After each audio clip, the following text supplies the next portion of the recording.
Before we dive into today's in-depth analysis, please take a moment to like this content, share it with your network, and subscribe to the channel for more expert insights into global foreign policy and national security. The real-world impact of U.S. retaliatory legislation and trade measures, an economic, political, and diplomatic scenario analysis. Welcome back, everyone.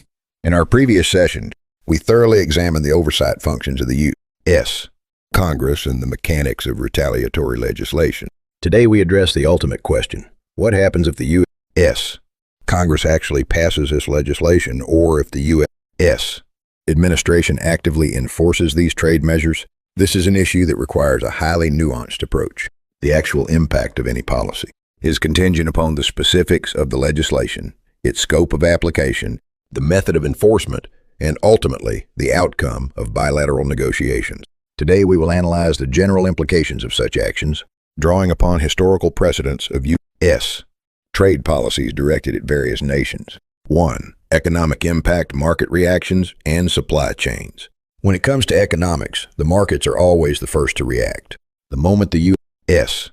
announces a new trade measure, financial markets immediately begin recalculating future corporate earnings and export forecasts, which can rapidly shift overall investment sentiment. In industries heavily reliant on the U.S. market, corporations often find themselves forced to reconsider investment plans or entirely restructure their supply chains. However, this impact is highly asymmetrical. It varies significantly by industry and does not affect the macroeconomy uniformly. Impact on export-driven enterprises. The United States remains one of South Korea's most critical export destinations. If specific commodities are targeted by trade measures, those respective sectors will inevitably face headwinds. For instance, in key industries like automobiles, steel, and semiconductors, heightened costs or restricted market access can fundamentally disrupt corporate strategy. Conversely, unrelated sectors may remain entirely insulated from these shocks. Shifts in investment sentiment. Global investors intensely monitor policy direction and the resulting uncertainty. The mere anticipation of new trade measures prompts corporations to reevaluate the future, regulatory environment, and their own cost structures. Consequently, some firms may defer capital expenditures or pivot their production strategies. We must remember, however, that actual investment decisions are synthesized from a matrix of factors including interest rates, foreign exchange dynamics, and broader global economic cycles. 2. Political impact. Domestic policy and strategic realignment. Trade friction inevitably bleeds into domestic politics. When faced with U.S. measures, the government must rapidly formulate a robust negotiation strategy. Simultaneously, the National Assembly will likely initiate debates on responsive policy measures or domestic industry subsidies. During this period, corporate stakeholders and industry groups will actively lobby the government to protect their interests. The intensity and nature of this political fallout naturally vary by country and era. Potential for policy adjustment. Historical precedents indicate that nations engaged in trade conflicts with the U.S. often end up amending or supplementing their domestic policies through the negotiation process. We have seen numerous cases where market liberalization, regulatory reform, and institutional improvements were implemented as direct concessions. However, policy changes are never a guaranteed outcome. The results depend entirely on the leverage and specifics of each individual case. 3. Diplomatic impact alliances amidst trade frictions. It is impossible to divorce trade issues from broader diplomatic relations. Yet, it is crucial to understand that trade friction does not equate to the collapse of an alliance. The United States has historically engaged in intense trade disputes with its closest allies, including Japan, the European Union, Canada, and Mexico. In most of these instances, robust security cooperation was maintained, even as fierce trade negotiations unfolded.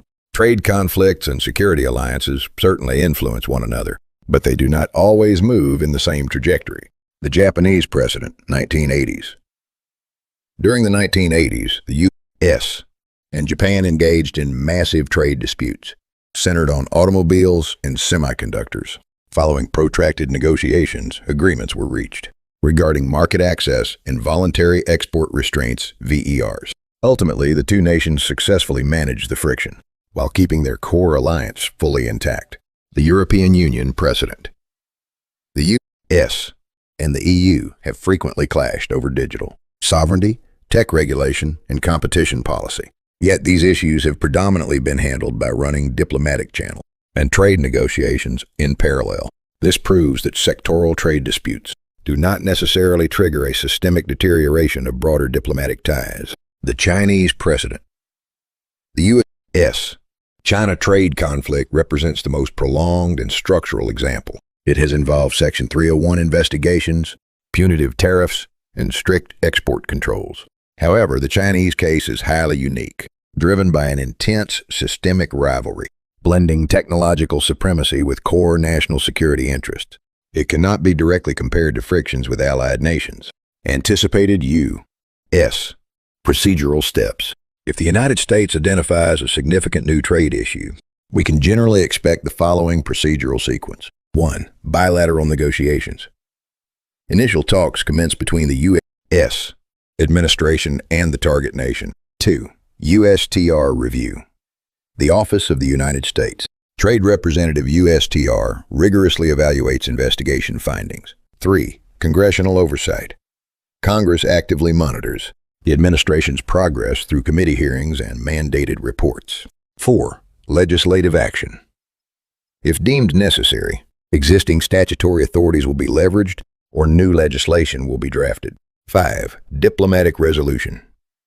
The target nation will concurrently attempt to resolve the issue through a mix of diplomatic and trade negotiation channels. To summarize today's briefing, should U.S. retaliatory legislation or trade measures materialize, they carry the potential to significantly alter export trajectories, investment flows, and corporate strategies on the economic front. Politically, they will trigger domestic debates and reshape government negotiation tactics. Diplomatically, while bilateral negotiations will intensify, it is analytically flawed to assume that trade friction will inherently destabilize a foundational security alliance. The most critical takeaway is understanding the U.S. playbook: investigation, negotiation, oversight, escalation if necessary. This is a phased, systemic process. Therefore, rather than jumping to conclusions based on a single report or political rhetoric, a precise understanding requires us to monitor the actual policy-making process and subsequent follow-up measures holistically. This concludes our analysis of U.S. congressional oversight, retaliatory legislation, and the ensuing economic, political, and diplomatic ramifications.